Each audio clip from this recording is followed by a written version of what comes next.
Welcome back to U.S. Power Metal Month, where I review pretty much U.S. Power Metal albums from the 80s. So, with that, for these next three videos, I'm going to be talking about Leatherwolf. Now, Leatherwolf kind of got some kind of airplay during, for MTV back in the 80s, but that was for their next two releases. Here, this is when they were definitely more of an underground band. Definitely had a sound that was very similar to Griffin, Obsession, Metal Church, and so forth. And even like Savage Grace, they had a definitely more of a in-your-face sort of very melodic, metallic sound that wasn't too far off from the new wave of British heavy metal bands such as Iron Maiden.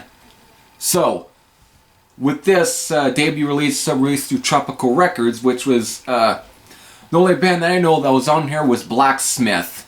And of course, I never really checked that band out, but they always get brought up most of the time. Always hear about them. So, with that, my exposure to Leatherwolf was through this album, but it was actually when it was an EP, because it was released also in the same year, 1984, as a 5-track EP, which had Spitter, Endangered Species, Kill a Kill Again, Season of the Witch, and the title track, Leatherwolf. But there are other tracks on here that are good. Vargent is definitely one. The Hook is definitely not too bad.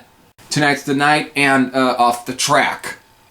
So, definitely there's some great songs on this album, and this is definitely one that kind of took some time for me to get into, actually, kind of like with Liege Lord in some ways as well. 'Cause I like Liege Lord, don't get me wrong, I do like, some of their stuff, but this is definitely an album that actually had to take some time for me to even get into when I first. It was like back in 2010, 11.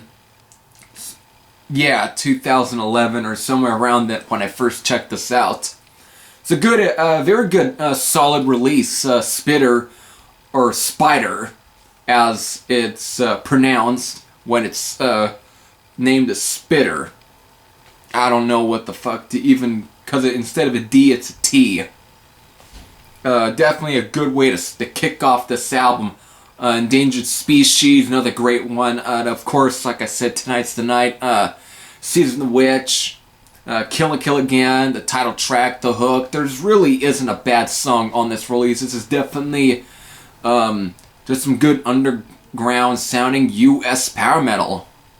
Just definitely a solid release with Mike Oliveri. Provides some very good, vocals with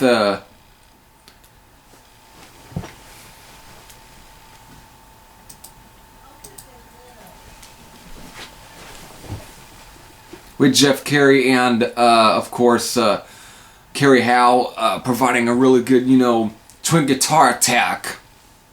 Definitely a good release. Let me bring us some other little facts about this album. This was definitely produced by Mike Avent, who produced some of Blacksmith stuff.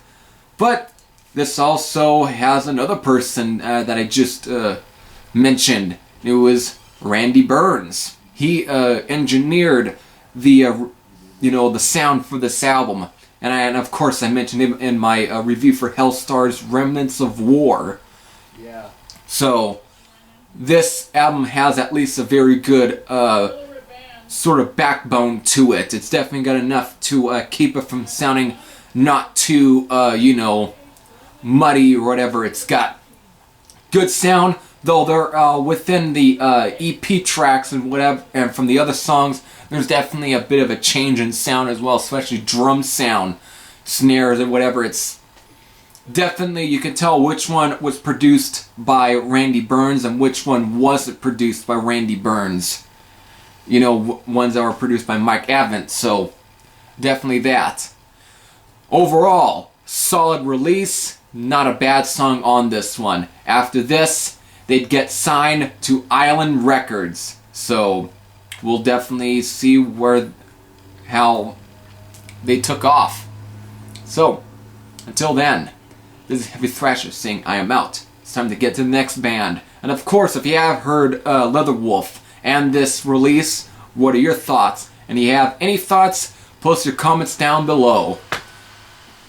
See you on the other side.